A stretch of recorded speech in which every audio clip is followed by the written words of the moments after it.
विनाशाय च दुष्कृतं धर्म संस्थापनार्थाय संभवामि युगे।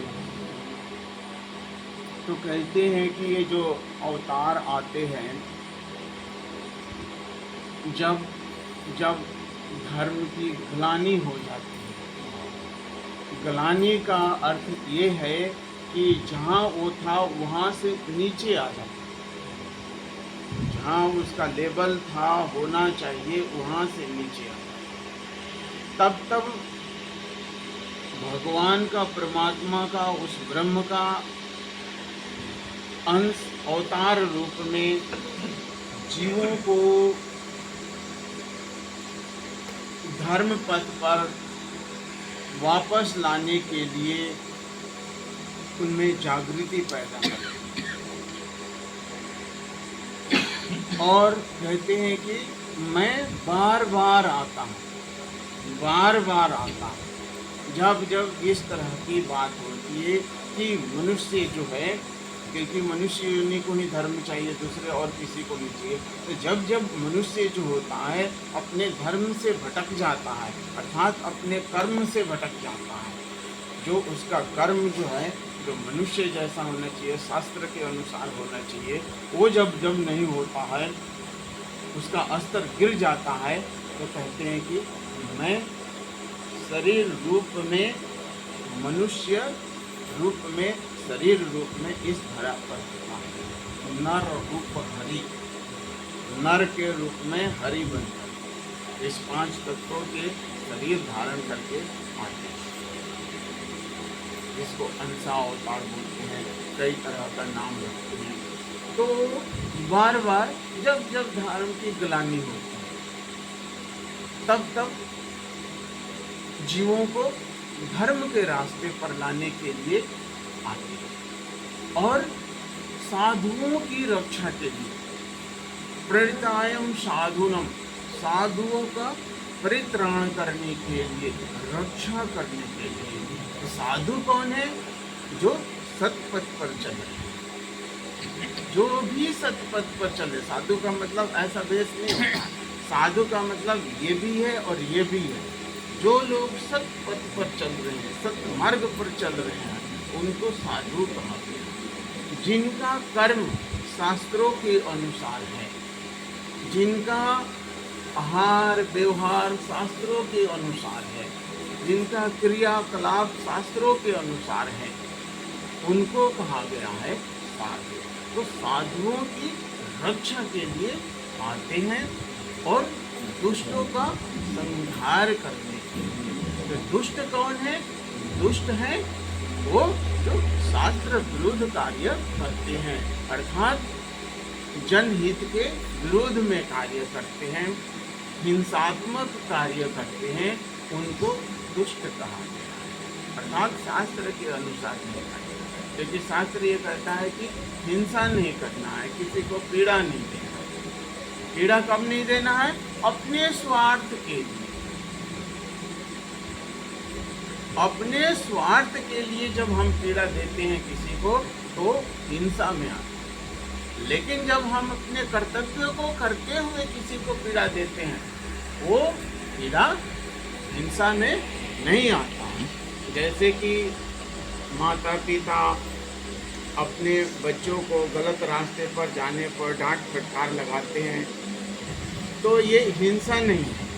एक शिक्षक जो है वो पढ़ाता है तो बच्चों को मारने का भी उसका अधिकार है, क्योंकि उसके कल्याण के लिए वो मारता है, तो वो हिंसा नहीं। अर्थात जहाँ पर हमारा कर्तव्य है, कर्तव्य में हिंसा नहीं होता। अगर कर्तव्य में दोष बुद्धि है तब तो हिंसा हो जाए, तब तो हिंसा हो जाए।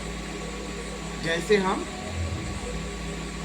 क्रोध से दूसरों को पीड़ा देने के उद्देश्य से हम कुछ दंड दे रहे हैं तो हिंसा में आ जाए। लेकिन जब कर्तव्य में हम कर रहे हैं, जैसे कि सेना है, बॉर्डर पर लड़ रही है, हजारों लोगों को मार दे, उनको पाप नहीं, क्योंकि वो उनके कर्तव्य के अंदर है।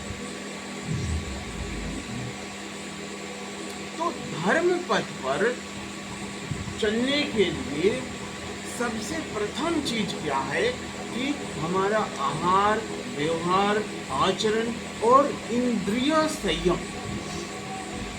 धर्म में इंद्रिय संयम बहुत जरूरी है, इसके बिना हम इसमें आगे नहीं बढ़ सकते। हमारा आहार व्यवहार, उसके लिए कहा गया है कंचन, कामनी और कृति, इन तीनों से दूर रहना चाहिए। कंचन, इसके पीछे भागना नहीं चाहिए। जो ईमानदारी से धन है, कंचन मतलब सोना, धन, धन को ईमानदारी से कमाना चाहिए। लालच आता है, वहीं पर हम गलत करते हैं, तो इसके पीछे नहीं भागना। कामिनी यानी कि काम वासना के पीछे नहीं भागना। जो हमारा धर्म है उसके अनुसार उसको करना है और उसमें संयम रखना है, क्योंकि संयम नहीं रखेंगे तो हम धर्म पर नहीं चलेंगे। और कृति, कृति ये भी करना है। बहुत प्रशंसा, बड़ाई, जानते हैं ना, जैसे दान देते हैं ना तो कान सुनने को ललायित होता है ना, माइक में बोला गया नहीं, ये दान। इस दान का, आपका दान माइक में बोला गया ना, उसी समय खत्म हो गया दान का फल। आपने सुन लिया, लोगों ने सुन लिया, खत्म उसका फल, आगे उसका फल नहीं है। दान हमेशा गुप्त, सेवा करते हो तो गुप्त, किसी को पता नहीं करके कर दिया, मदद कर दिया। सेवा मतलब मदद, दान मतलब सेवा। इसको, सेवा को ढिंडोरा नहीं पीटा जाता। ढिंडोरा पीट दिए ना तो वो उसी समय उसका फल मिल गया, क्योंकि सब लोग जान गए, सब लोग जान गए, आपको कृति मिल गई कि उसने इतना पैसा दे दिया, इतना धन दे दिया, उसका फल उसी समय मिल गया, अब आगे नहीं मिलता। इसलिए कृति से बचे। तीन जो है ना, बहुत ही अध्यात्म पथ पर आगे बढ़ने के लिए बहुत ही बड़ा होता है।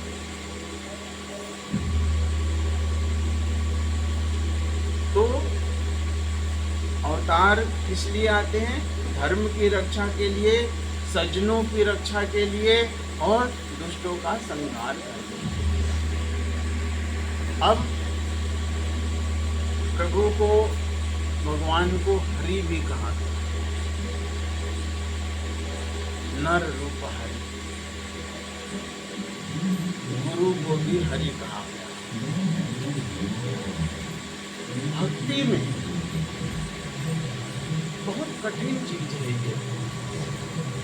गुरु को अगर भगवत रूप में, वो अखंड मंडलाकारं व्याप्तं येन चराचरं गुरुर् ब्रह्मा गुरुर् विष्णु गुरुर्देवा महेश्वर, इस रूप में देख लेना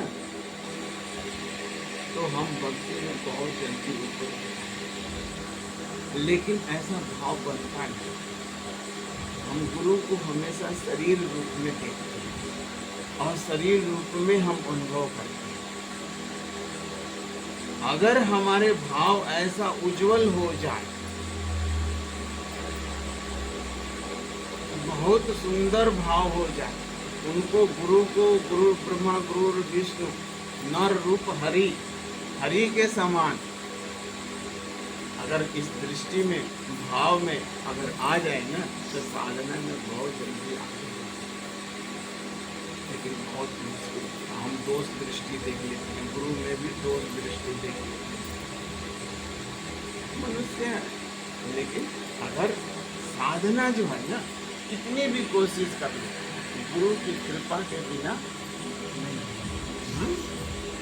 मंत्र मूलम गुरुवाक्यम, पूजा मूलम गुरुपदम, ध्यान मूलम अनन्य मुक्ति, मोक्ष मूलम गुरु।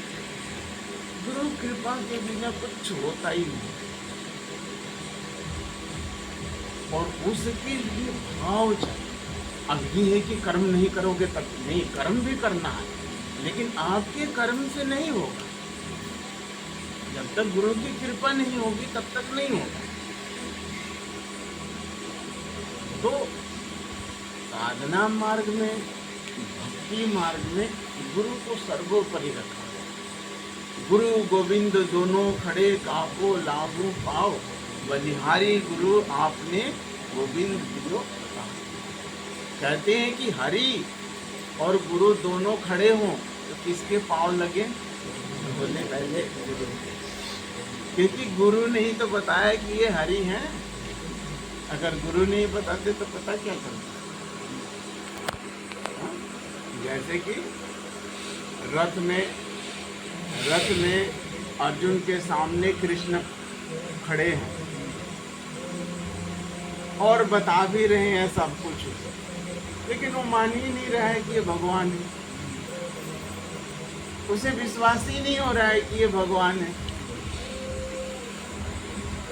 अगर पहले उसे विश्वास हो जाता तो जितनी उसकी समस्या थी बहुत जल्दी समाधान हो जाती, लेकिन विश्वास नहीं हो। आदमी है, ये तो इंसान है, हमारे जैसा 5 तत्वों का है,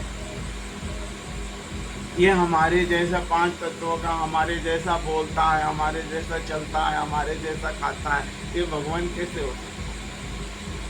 अर्जुन को विश्वास नहीं।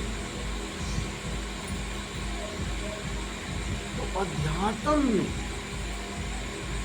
भजन तो कर रहे हैं हम, लेकिन गुरु पर 100% विश्वास नहीं होगा तब तक आगे बढ़ना बड़ा मुश्किल है। तो गुरु को हरि भी कहा, हरति पाप जनसा हरि। हरि कौन है? जो हरण करते हैं। हरण मतलब चुराते हैं। किस चीज को चुराते हैं? हमारे पापों। इसीलिए उनका नाम हरि भी रखा। वो हमारे पापों का हरण कर लेते हैं, ले लेते हैं। अब हरण क्यों करते हैं? जैसे आप लोगों को किसी से मित्रता हो, किसी से दोस्ती हो, तो आपके पास कोई गलत चीज़ है तो आप दोगे, मांगे नहीं भाई गलत चीज़ है ये मत दो। मान लो कुछ भी आप जानते हो कि इसको देने से इसका नुकसान होगा, तो आपको अगर मित्रता है किसी से तो नहीं देना पसंद करोगे, मना करोगे कि नहीं। तो अगर वो भी आपका सही मित्र है तो बोले इसके पास भी तो रहेगा तो नुकसान होगा, ये तो इसका भी तो नुकसान करेगा, तो उसको वो चुरा लेंगे। तो भगवान क्या है, हम देखते हैं कि इसके पास तो इतना पाप भरा हुआ है, इसके कर्म इतने खराब हैं, और ये मेरा भक्त है। तो भक्त भगवान को अपनी गंदगी देगा थोड़ी, नहीं देगा। अगर सच्चा भक्त है तो देने के कष्ट सहेगा, सब कुछ सहेगा, लेकिन भगवान को नहीं।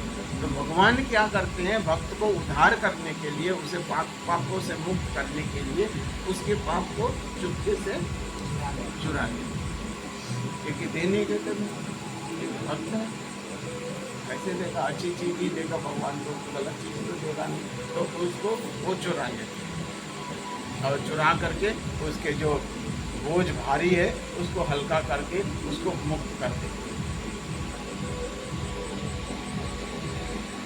इसलिए उनका एक नाम हरि भी, एक नाम उनका है। तो अध्यात्म में, भक्ति में क्या है कि इस बात को हमें समझना होगा कि हम भगवान के ही अंश हैं। पहली चीज निश्चित, अगर मुक्त होना है तो पहली चीज है इधर उधर नहीं, ना मैं स्त्री हूँ, ना मैं पुरुष हूँ, ना मैं इस जाति का हूँ, ना मैं उस जाति का हूँ, ना मैं इस धर्म का हूँ, ना मैं उस धर्म का हूँ। मैं किसी भी जाति धर्म का नहीं, मैं केवल भगवान का अंश हूँ। ममेव वांसो जीव लोके जीव भूत सनातन। भगवान स्वयं कह रहे हैं तो जब भगवान कह रहे हैं तो इसको मान लो कि मैं उनका अंश हूँ। पहला है मुक्ति का लक्ष्य, मैं उनसे भिन्न नहीं हूँ, उनसे मैं अलग नहीं हूँ, अलग मेरा कोई अस्तित्व है ही नहीं है। जीव का अपना कोई अलग अस्तित्व नहीं। जैसे कि समुद्र में लहर उठती है ना, तो लहर जो है वो समुद्र से अलग है क्या? नहीं, वो समुद्र का ही अंश है। लेकिन लहर क्या है? एक विकार है, समुद्र में एक विकार है, और वो किस लिए आ रहा है? वायु की वजह से, हवा की वजह से उसमें लहर पैदा हो। उसी तरह से मना कष्टानि इंद्रियाणि प्रकृति स्थानी करते, इंद्रियों के दोष के कारण हम परमात्मा के ही अंश हैं, लेकिन इंद्रियों के दोष के कारण उसमें तरंग उठते, और वो तरंग उसको जीव को गंदी, काम क्रोध लोभ मोह, ये क्या है? लहर ही तो है ना। ये हमारे अंदर जो उठ रही है ये लहर ही है ना। काम क्रोध लोभ मोह घृणा शंका भय लज्जा क्रोध शील मान जुगुप्सा, ये सब हमें मान लो हम समुद्र हैं और इसमें एक लहर है। तो संसार क्या है?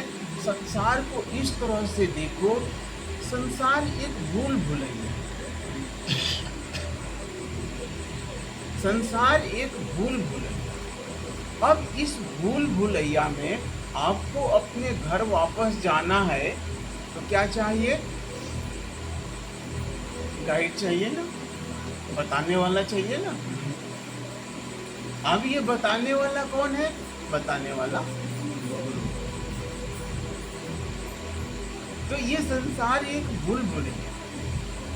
अब इसमें से हम बिना गुरु का निकल नहीं सकते, अर्थात गाइड चाहिए। वो महाभारत में चक्रव्यूह की रचना हुई थी ना, तो पूरी तरह से नहीं सुन पाए थे, इसलिए उसमें फंस गए, अभिमन्यु उसमें फंस गए। तो गुरु एक गाइड है। अब गाइड तो है, लेकिन गाइड पर जब भ्रम हो जाए ना तो फिर तो रास्ता भटक जाता है। गाइड पर भ्रम नहीं होना चाहिए, क्योंकि गाइड पर भ्रम हो जाएगा और फिर अपनी मर्जी से चल दोगे तो और भी ज्यादा भूल भुलैया में फंस जाओगे, क्योंकि तुम्हें पता ही नहीं है, रास्ता नहीं पता है।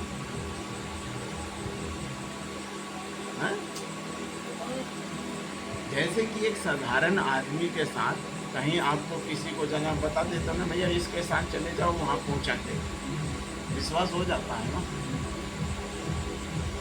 तो इस तरह से विश्वास, गाइड को छोड़ दिया ना हाथ, तो फिर तो इस भूल भुलैया में चक्कर काटते रहोगे। इसीलिए यहाँ पर साधना आप लोग कितनी करते हो आप लोगों को पता होगा, लेकिन जब तक हम नियम, इसमें जो हमारा गुरु का जो नियम होता है ना, वो महत्वपूर्ण होता है। और नियम को जो पालन कर रहे हो ना, इसका अर्थ ये होता है कि विश्वास आपको है।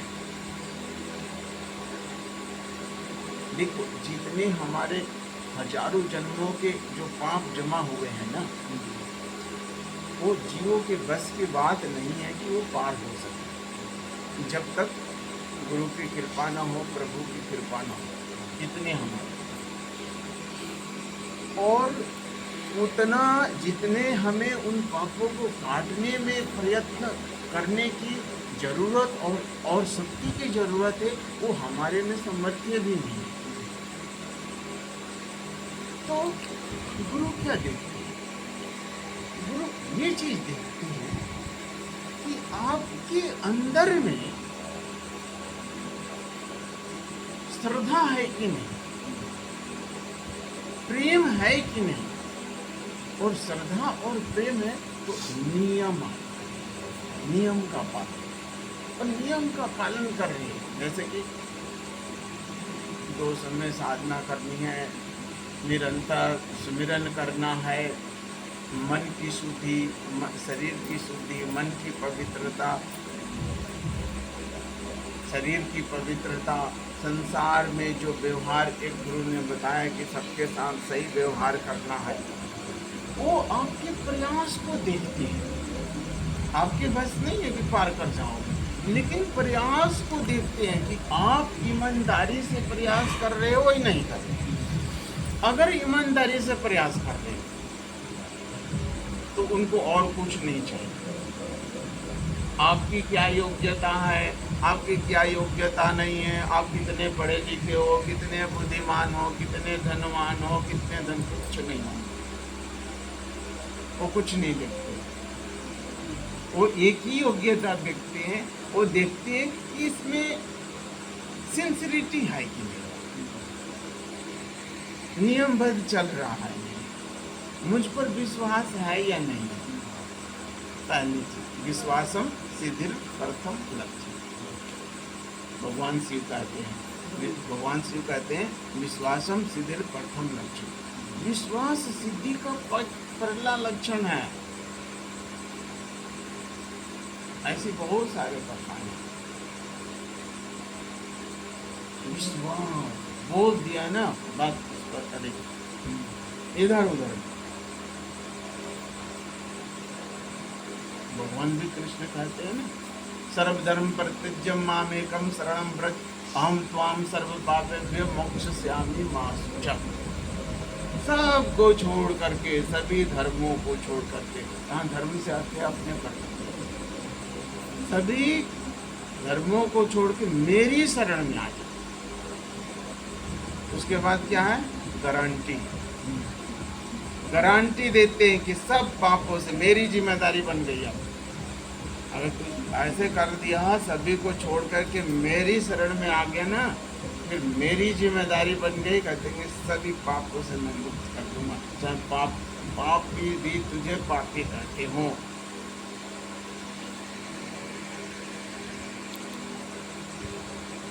लेकिन शर्त रख दिया। शर्त क्या रख दिया है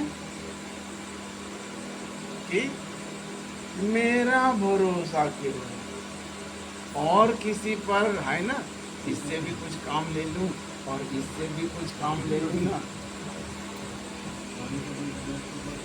फिर तो मामला वहीं फंस गया।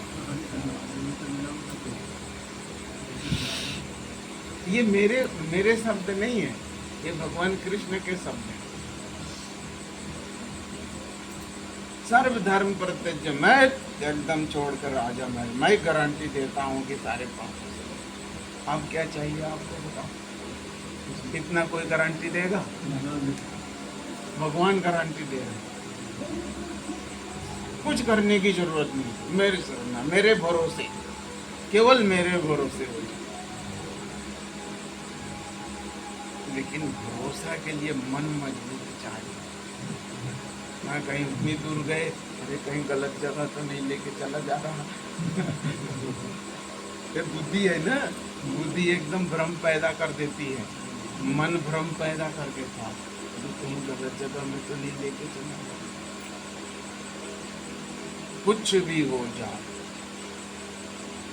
नरक में भी जाना पड़े तो तैयार है। ये स्थिति भक्त वो होता है जो नरक में भी जाना पड़े तो खुशी खुशी जाओगे आप। हाँ ना, नरक में कौन जाएगा? हाँ, तो जब तक नरक में जाने, अगर भगवान कह रहे हैं कि नरक में जाने के लिए अगर कुछ संशय है ना, फिर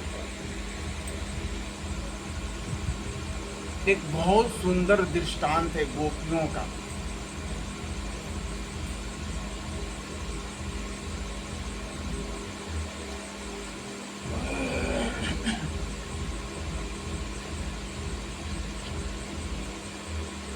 उद्धव जी थे, उद्धव जी ज्ञानी भक्त थे,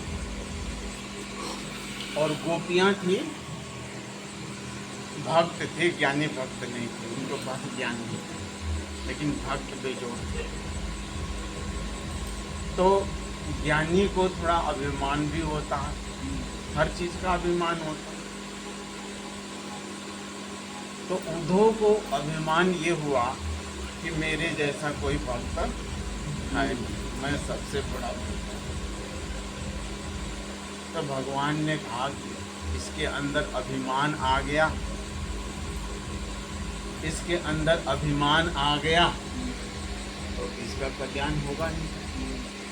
भगवान को तो कल्याण सभी का करना है ना, ज्ञानी मूर्ख और दुबले पतले हो, कमजोर हो, बलवान हो, निर्धन हो, भगवान को तो सभी का कल्याण करना है। तो मैंने सोचा ये तो बुद्धिमान है और इसके अंदर अहंकार आ गया कि मेरे जैसा कोई भक्त नहीं है, तो इसका तो कल्याण करना पड़ेगा। तो भगवान ने एक नाटक किया और कहा, उद्धव जी को बुलाया, क्योंकि सबसे बड़े भक्त थे तो उनको ही बुला करके कहा, देखो मेरे सिर में बहुत दर्द है और तुरंत वैद्य बुलाओ, नहीं तो मेरा जीवन खतरे में है। तो ज्ञानी थे ही, बड़े बड़े वैद्य बुला करके लाए। जैसे आप लोग जाते हो ना, बीच में बहुत बड़ा हॉस्पिटल है, पहले हम वहाँ जाए, तो उन्होंने उद्धव जी जो नामी जो समाज में नामी वैद्य थे, जिनका नाम था बहुत, सबसे पहले उनको बुलाया, इलाज किया, कुछ नहीं। फिर उसके बाद फिर दूसरा भी प्रयत्न किया, और जो लोग छूट गए थे जिनकी जानकारी थी उनको भी वैद्यों को बुलाए, बोला कि इलाज किया, कोई फर्क नहीं, एक आना भी फर्क नहीं, एक रत्ती भर भी फर्क दर्द में नहीं। फिर गए, फिर ढूंढा, और भी जो छूट गए थे और उनको भी बुलाया, फिर देखा रत्ती भर भी फर्क नहीं पड़ा। फिर उन्होंने हाथ जोड़ दिया, उद्धव जी ने हाथ जोड़ा, भगवान आप ही बताओ इसका इलाज, मेरे बस की नहीं है, आप ही बताओ इसका इलाज। अब तो मेरे समझ में जो कुछ भी था सबको बुला लाया, अब मेरे समझ से बाहर की बात है, अब आप ही बताओ इसका इलाज क्या। तो उन्होंने बताया, कहा कि देखो कोई भक्त अपनी चरण धूली समझते हो ना, चरण धूली मेरे माथे में लगाने के लिए देगा तो मेरा ये दर्द इलाज बता दिया भगवान ने, कि कोई भक्त अपने चरण धूली मेरे माथे में लगाने के लिए देगा तो उसी से ठीक होगा। तो उद्धव जी ने ढूंढा, फिर बड़े बड़े भक्तों को ढूंढा, छोटे को कौन ढूंढता है। हाँ, डॉक्टर भी बड़े बड़े ढूंढा, अब भक्त की बारी आई तब भक्त भी बड़े बड़े ढूंढा, बड़े बड़े भक्तों को आया, सबके पास गए, बोले चरण धूली बोल रहे हैं, बोले मैं तो नहीं हूँ, नरक में जाना पड़ेगा। भगवान को चरण धूली है, नरक में जाएंगे क्या? ना भाई, हम नहीं देने के। तो ऐसे बहुतों को ढूंढे, कोई देने के, जितने बड़े बड़े भक्त थे कोई चरण धूली देने को तैयार नहीं। फिर वापस आ गए, बोले भगवान कोई नहीं देखा, कह रहा है कि नरक जाना पड़े, हमारी चरण धूली और भगवान के माथे, भाई नरक में जाना पड़ेगा। भगवान बोले, क्या तुम गोपियों के पास गए थे, गोपियों के पास गए थे? क्योंकि वो छोटे छोटे भक्त थे, नामी थे नहीं, इसलिए उद्धव जी ने उनका ध्यान नहीं किया। तो बोले जाओ उनके पास जाओ और ये हमारी व्यथा बताना कि ऐसी ऐसी हमारी हालत है। तो गए, गोपियों के पास गए और बोले देखो तुम्हारे भगवान के सिर में इतना दर्द है कि अब तब की बारी लग गई। और ये है उनका कहना, ये है कि चरण धूली चाहिए, चरण धूली चाहिए, चरण धूली, भक्तों की चरण धूली माथे में लगाने के लिए कह रहे हैं। गोपियों को सबको इकट्ठा किया उन्होंने, गोपियों को, और ये बात कही उन्होंने। तो उन्होंने कहा ठीक है, ये कौन सी बड़ी बात है, हम सब चरण धूलि देंगे आप।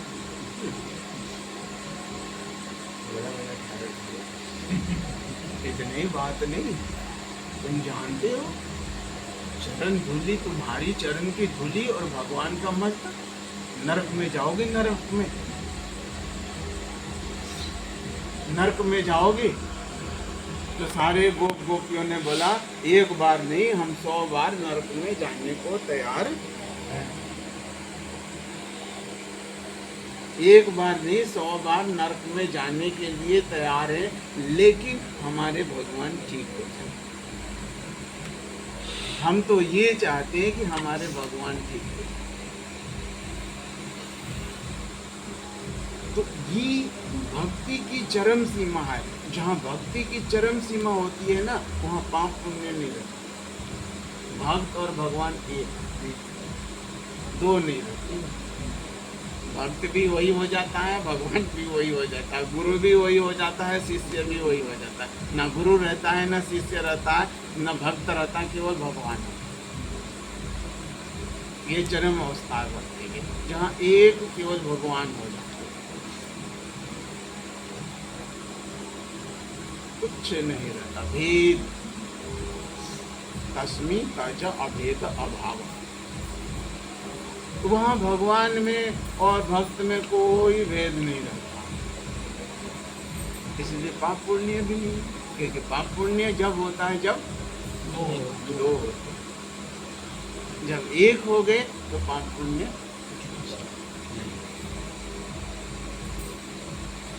तो भक्ति में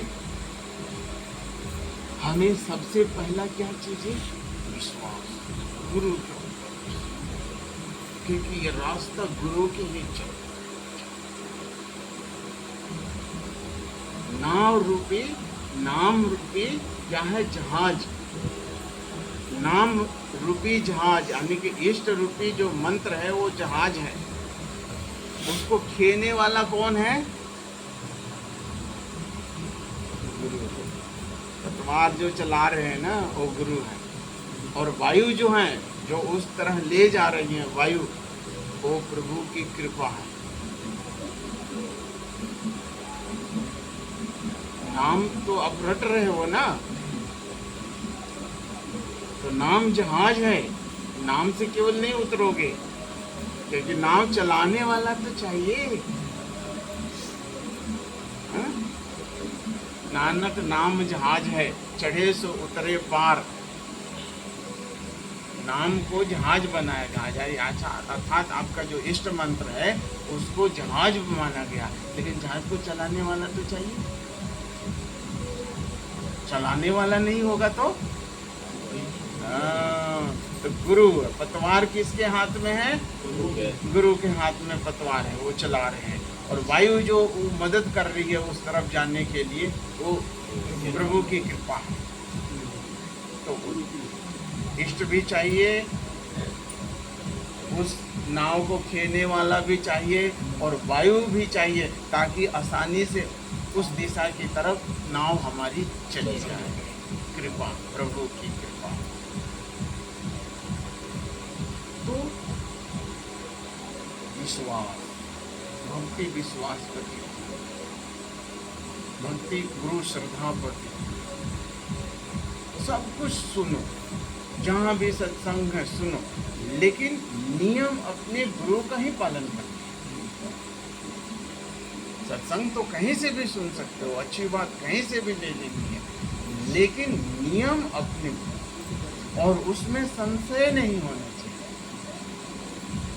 संशय नहीं होना चाहिए। तीन में संशय हो गया ना, तो फिर मन कमजोर हो जाएगा, मन भटक जाएगा।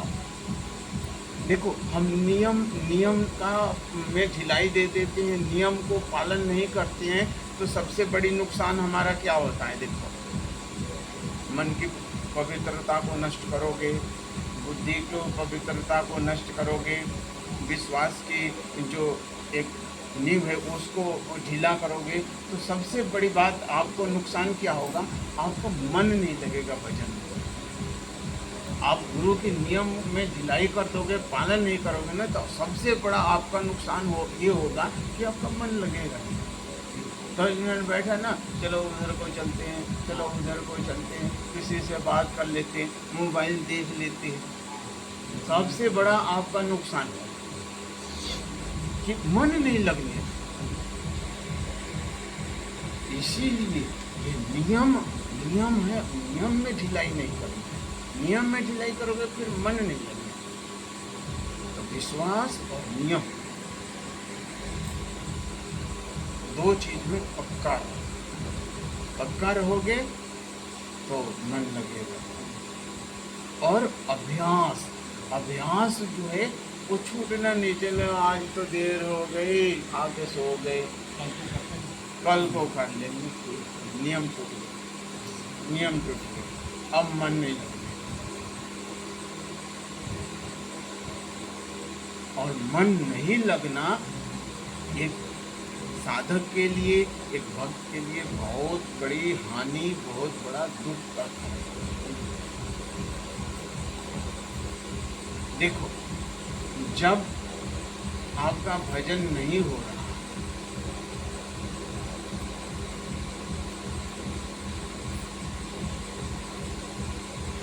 जब आपका भजन नहीं हो रहा है और आप साधारण अवस्था में हो, आपके अंदर कोई व्याकुलता नहीं है, तो आप साधक अभी बने। भजन छूट गया, आपके अंदर व्याकुलता हो आ जाए, बेचैनी हो जाए, मेरा भजन छूट गया, उस तरह से तड़पने लगो जैसे मछली को पानी से निकाल देने से मछली तड़पने लगती है, तब तो सोचो कि आप साधक हो। अगर ऐसा नहीं आपके अंदर हो रहा, आपके हृदय में ऐसा नहीं हो रहा है, तो अभी साधक नहीं। साधक का यही नियम है कि उसके भजन छूट गया ना, तो तड़पन हो जाए, व्याकुलता उसको बोलते हैं, व्याकुल हो जाए। जैसे कि पानी से मछली को निकाल दिया तो व्याकुल हो जाए, तो ये व्याकुलता जब तक नहीं आएगी तब तक भजन नहीं।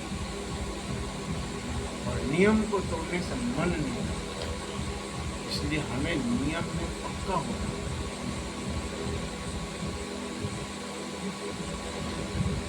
तो भगवान ने हमें बहुत छूट दी है,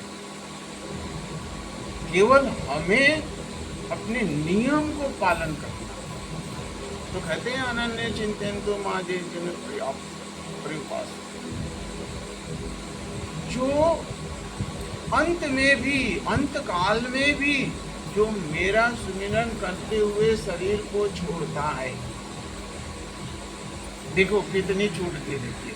अंत काल में भी मेरा सुमिरन करते हुए शरीर को छोड़ता है, वो मुझको ही प्राप्त है।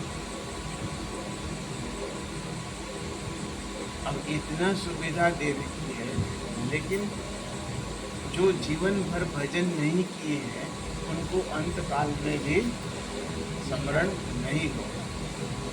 इसलिए हमारे गुरुदेव कहते हैं कि जो प्रतिदिन 2 समय साधना करता है और यम नियम का पालन करता है, वहाँ शर्त लगा दी है, जैसे कृष्ण ने लगा दिया है ना, सभी धर्मों को छोड़ के आ जाओगे तो मैं मुक्त कर दूंगा। वहाँ भी हमारे गुरुदेव ने एक कंडीशन लगा दी है कि जब नियम का पालन कर रहे हो तो अंत समय में प्रभु की भावना आपके मन में जगेगी।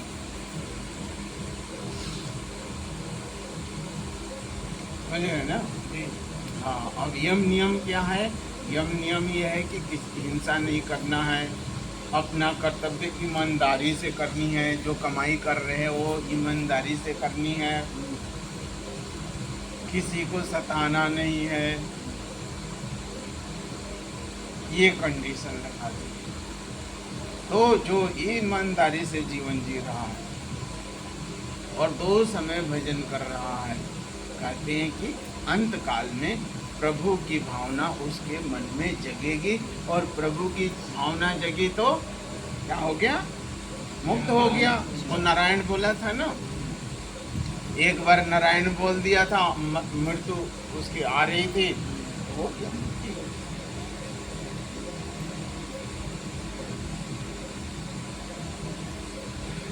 तो झूठ बहुत है। कमी क्या है? कमी हम जीवों में है। तो इस कमी को हमें सुधारना पड़ेगा। देखो, ये लग रहा है ना, ऐसा लग रहा है ना, हम जैसे जीवन जी रहे हैं ऐसे ही चलता है, ऐसे ही बदलने में इतनी देर लगती है, बस उसके बाद ही बदलने। और बदल जाएगा तो कहाँ को जाओगे? अभी का तो पता है ना कि कहाँ हो, ठीक ठाक हो। बाद में कहाँ को चले जाओगे? रोटी भी सही मिलेगी कि नहीं, मकान भी सही मिलेगा कि नहीं, तो भजन कहाँ होगा? अभी तो गारंटी है कम से कम, हाँ भाई भजन कर सकते हैं, हमारे पास रोटी भी है, मकान भी है। अगला का क्या पता? इसलिए अगला का मत सोचो, इस बार ही निकल जाओ तो सारे कष्टों से। हाँ, और देखो, ये जीवन मिला हुआ है तो इसमें कष्ट भी आता है।